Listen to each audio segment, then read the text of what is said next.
the Lord God Jesus Christ, who was and is to come. Today, I'm here to talk about the flaws in the religion called Islam. You would have heard many people say that Islam is a very beautiful religion. Are you a Muslim, my dear friend? You are. So you have heard that Islam is a very beautiful religion, haven't you? Now, I, to a degree, agree with that. Islam is a beautiful religion. The fact is, it can be beautifully demonstrated to be wrong, to be a fabrication in history. And that's precisely what we are going to look at today. Now, of course, as a faithful Muslim today, you would be trying to follow your Rasulullah, the gem of all your prophets, Muhammad, wouldn't you be? Are you a Muslim, sir? Who is a faithful Muslim here? Any faithful Muslims? Young man, are you a faithful Muslim? You are. Please come over here. Have you come here with friends? Okay, but please come here. So you are a faithful Muslim. What's your name? Saeed. Where are you from? From Bangladesh. Okay. So Saeed, our friend here from Bangladesh, says that he is a faithful Muslim. And according to Islam, of course, who is the most important person, Saeed, to you? Muhammad, like he rightly says, is the most important person. Do you not agree, my dear Muslim friend? So Muhammad is the most important person. And if you ask any Muslim, of course, they would simply agree with this, wouldn't they?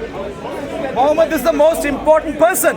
But what if I told you that for the first 50 years, or first 70 years, as a matter of fact, going up to 70, what you would call post-Hijrah. You know Hijrah? What is Hijrah? The migration from Mecca to Medina, yeah, which is a significant event in the life of Muhammad, as you would consider, wouldn't you? Now, what if I told you for the first 70 years after Hijrah, no one in Arabia cared about Muhammad? What would you say? After Hijrah, for about 70 years, no one cared about Muhammad in Saudi Arabia, in his own homeland. What would you say? It wasn't Saudi Arabia. There was no Saudi Arabia. Yeah, it wasn't Saudi Arabia at that time. I'm talking about the land today. You're talking about Yathrib. No, I'm talking about the wider land area of what is today known as Saudi Arabia. In Najd, wait, 70 years For after 70 his death, years. after his death. No, 70 years after Hijrah. 70 years after Hijrah, there was the Umayyads and the Khilafat al-Rashida, the Rashidun Caliphate was already established. That's very good. So what does our Muslim friend say, Saeed? That Muhammad sallallahu alayhi wa sallam was known and respected within that 70-year time frame. Did you hear what he just said? Yeah. So Saeed is led to believe that during that 70 years and later, of course, the Rashidun Caliphate was in place, and Muhammad was a well-revered person. That's what Saeed is led to believe. Have you explored the veracity of this belief, Saeed? Have you studied any particular archaeological or other evidence to find out if this is true, Saeed? Have you studied? Yeah, What have you studied? the majority referencing early Arabian tradition. In fact, the thing with the Arabs, right? They did not even have from historical report. There is no documentation of an Arab language before the year 500. Right? So the Arabic language in itself is very weakly documented. The Arab history is. But you need to focus right now. One second. Sure. So the Arab history that we have of Prophet Muhammad alayhi salatu wasalam, yeah, the only source is, what is it? Hadith. No, no, no, no, no, no, no, no. only This source is the brainwashing that has been going on for hundreds of years. Saeed, please bear with me. Please bear with me. What I'd like to do is actually walk you through some very interesting research material, research findings which came out only a couple of years ago. Can you see that? 2019. And this is a study on early Muslim identity through epigraphy and theory. What is epigraphy? These are writings on different surfaces. Okay, epi is on top, graphy is writing. Okay, writings on different surfaces. There has been a detailed study done on writings. So you have been led to believe that the hadiths are the main source of information about Muhammad in the first century after Hijrah. That's what you have been led to believe. But what I am going to show right now to you is, interestingly, no, that's not true. As a matter of fact, the hadiths don't come from the first century, they come from much later on. But what we rather have are even more fundamental evidence, in this particular case, archaeological evidence in the form of writings, rock engravings and so on, from the region of Saudi Arabia. Now, Sayyid, what would you do if I were to, as I go through this, if I were to demonstrate that in the first 70 years after the Hijrah, that no one cared about Muhammad as a person, whoever he was, number one, that Rashidun Caliphate is most likely did not exist. 1 second, can I speak for a second? Yeah, you can, I know please. the claim. The claim is that the Abbasid court created the Islam, Quran and the story of Muhammad after the events. Okay, it's a made-up narration, right? From Abbasid court, they created the whole of Islam. Then they implemented it and they converted everyone. The problem with that report, okay, is that we have the manuscript in Birmingham of the Quran, the Birmingham manuscript, which is dated to when? You know when it's dated to? Pre-Muhammad. Not pre-Muhammad. Of course, pre-Muhammad. The initial claim, Isn't the manuscript of Birmingham dated to pre-Muhammad? okay, because first, when they do carbon dating, do you know what carbon dating is? I know what carbon dating Tell me how is. they do it. No. do you We are have to going do to, no. Said, we are going to stick to what I have here today. No, why? Otherwise, we would be jumping from one point to another to another to another. Sure, yeah. What I'd like to do is to stay focused. Okay, but in order for me to counter your evidence, I have to bring my evidence. Absolutely, you Right, can. yeah. But can I please focus on this particular thing for some time now? Because then we will get a bit of clarity and then we can move on and add more clarity to our discussion. Yeah. So, bear in mind the conclusions I'm going to bring to you are, in 70 years after Hijrah, a person called Muhammad was of no interest to Muslims or to whoever appeared like Muslims in Saudi Arabia, in the native land of Islam. Point number one. Point number two, Rashidun Caliphate, most likely from what we find here, most likely did not exist. And that's simply because the very idea of a caliph, what does the word caliph mean? Exactly, the very idea, caliph, the word caliph means successor to Muhammad. This is the idea, caliph. Yeah, you've heard the name caliph, yeah? What we're going to talk about is, through the writings here, we are going to find out that people didn't even care about Muhammad, and therefore neither did they care about a succession to Muhammad. Those two are completely alien things to them as far as evidence goes. That's what we are going to find out. So, let's read. So I am going to this particular study. Please document this if you wanted to. We're talking about a study of 100 rock engravings. We're going to go through around 100 of them, but of course, as time permits, what I am going to say is, in the period of 20 AH to 70 AH, we find just about 15 engravings, 13 to be accurate. So let's please read a few of them. Saeed, please come here and help me out.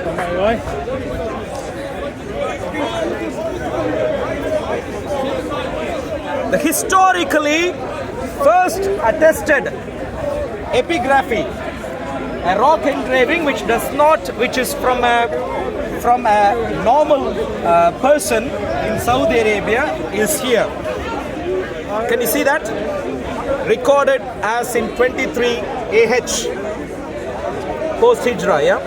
And this one is of not much use for us because what it says simply is something very primitive, not much material use to us. Salima wrote in 23. That's all it says. We don't know anything else from that engraving, so we can't use that. That's fair enough. The second one also, it's hard to make use of that.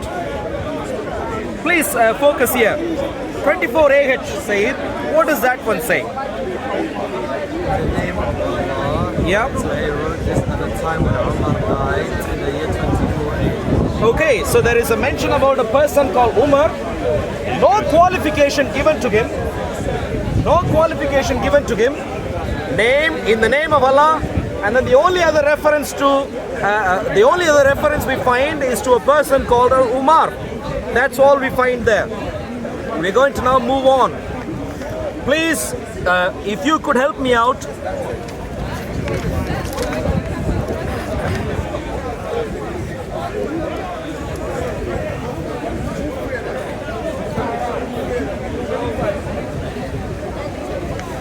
So, what other writing do we find?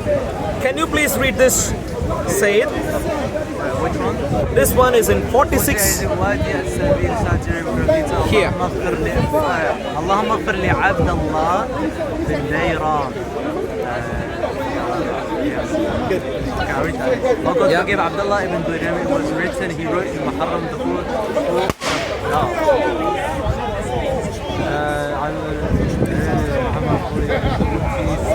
Okay, I don't know what that is. Yeah, so essentially, references Allah, but no reference to Muhammad. Okay, yeah. No reference to Muhammad so far, as you can find. So, if we can please bear with me for a second here, please.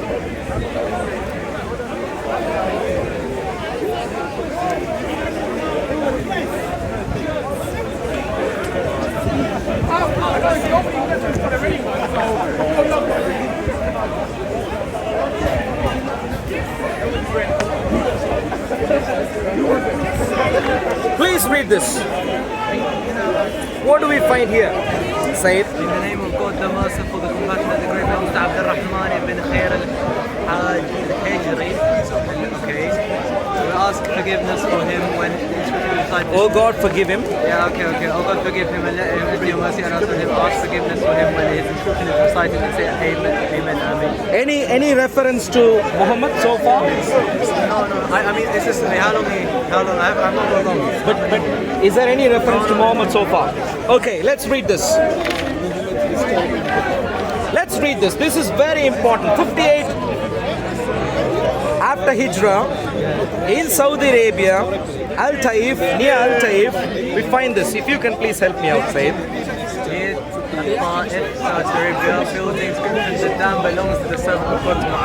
This dam belongs to the servant of God, Muawiyah, the commander of the believers. Very interesting. How is Muawiyah called here? Amir al-Mu'mineen in Arabic. No. How is he called here? The commander al-Mu'mineen of the believers. Yes, the commander of the believers. Now, no. Wait a second. Commander of the believers is one title versus a follower or a descendant of Muhammad.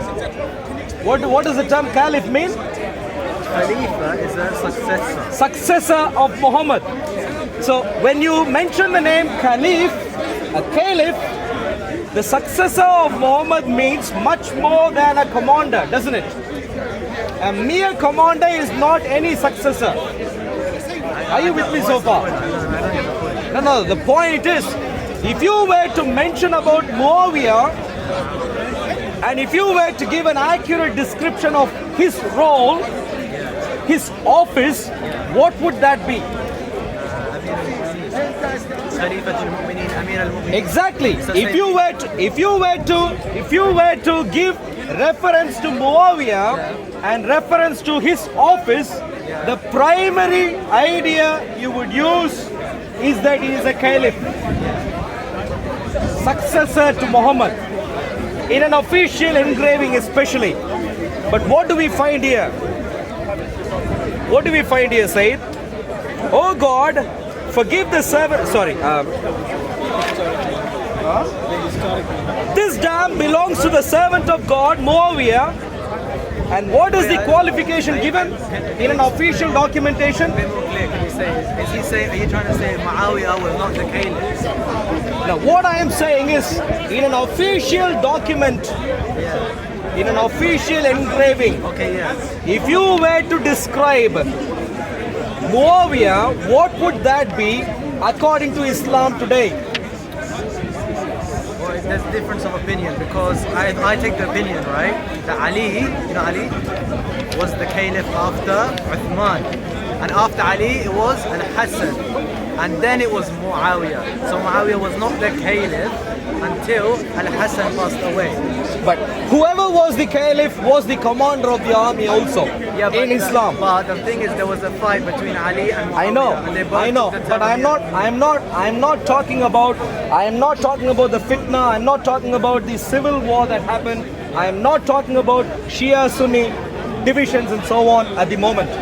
My focus right now is on the simple historical claim that if you were to describe a caliph according to Islamic tradition, what would the term that you would use? If it is an official documentation bringing out details concerning him, how would you describe him? The thing is, it depends because in you know the letter that Muawiyah sent to the ruler of Rome, right?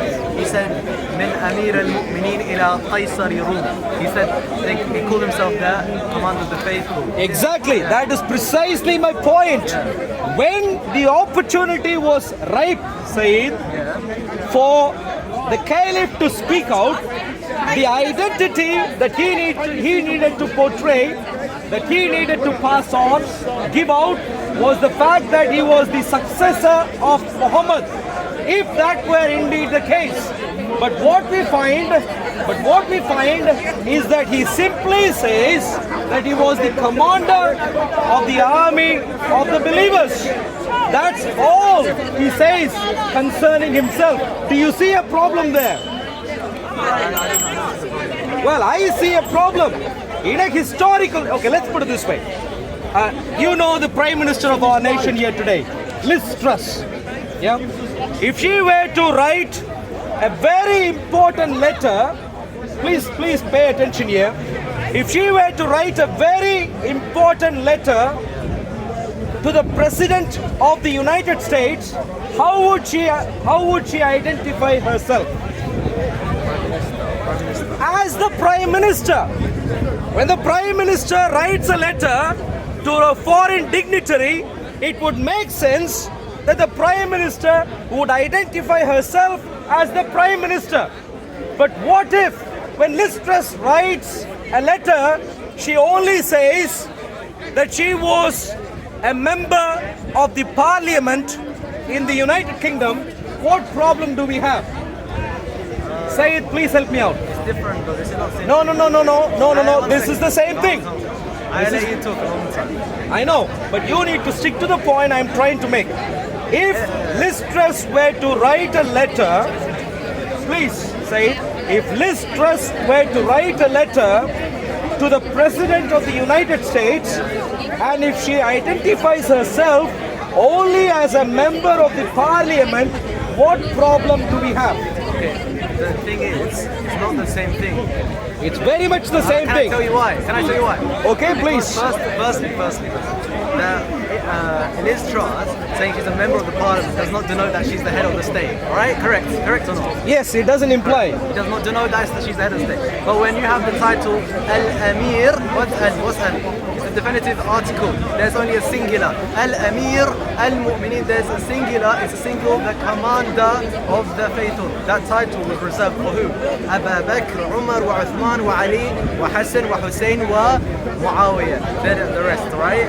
It's reserved for the caliph. No. Every letter. You are not sticking to my point here. Every letter. The point is, commander of a particular army. No, it's not army. Amir is not. Do you know what Amir means? Do you speak Arabic? Please stick to. You don't have to speak Arabic to understand Yes, what you do. Emir is. Yes, you you just do. need to know Okay, what tell me. United Okay, then tell Arab me Emir. Emirates is for you to understand what the word Emir means. Tell me Now, what Emir means. please say it. Please understand what I am trying to say here. And a commander of a particular army. It's not an army. No. Please, I'm trying to make a different point here. A commander of a particular army. When I say I'm a commander of a particular army, what kinds of things do you have in your mind about me? That I am the commander of an army. I lead an army. I command an army. When I say, they obey. That's all is in your mind, isn't it? But to say that I am the follower of Muhammad, a descendant of Muhammad, I am the one who has taken over the reins from the shoulders of Muhammad. What does that mean to you, Caliph? What does that mean to you? Now I finally understand what you're trying to say. Exactly. Please explain to me. What would that mean to you? The problem here, okay? No. Please answer tell me. you the problem. Can I tell you the Please. problem? No. But before you go to the problem, please stick to my question. Explain to me, if I were to say I am a caliph, what picture do you have in your mind? You know, it's trust, yeah? Say it, please answer my To be question. denoted as the head of state, does she have to say, I'm the successor of Boris Johnson? No, she doesn't. Does her not saying, I'm the successor of Boris Johnson, basically remove his existence? If you say you are the prime minister today, Yeah, you don't have to say, you are automatically understood to be well done. the successor Exactly. of David Cameron. Well But if you say you are the commander of a particular army in a public document, it doesn't automatically mean you're following a particular person called Muhammad in history. Amir does not mean you're commander of an army, it means you're commander of a nation. Listen, when Muhammad... Commander of the believers. It does not explain the idea that you have succeeded Muhammad. Yeah, why does it have to? Are you willing to say, okay, let me put it this way. Yeah. Technically speaking, who is the first caliph? Abu Bakr. Who did he follow? Muhammad. So Muhammad is the first Yeah. person to be followed by a caliph, yeah? But yeah, they didn't use that term. What's that? They didn't use that term when they gave him the bay'ah. Okay, you know what bay'ah is? You know what bay'ah is? Say it. Bay'ah, do you know what Ahl Saqifa is? You know what Saqifa is? Say it. Now, I don't want your fancy ideas. You don't know what happened. You What know I am history. saying, what I am saying is a simple thing, and that is, when you go back to archaeological artifacts before 70 AH do not have this idea that a particular person is a caliph. And that is simply because they also don't have the idea that there was a particular person called a prophet, Muhammad. This is the reality you need to deal with.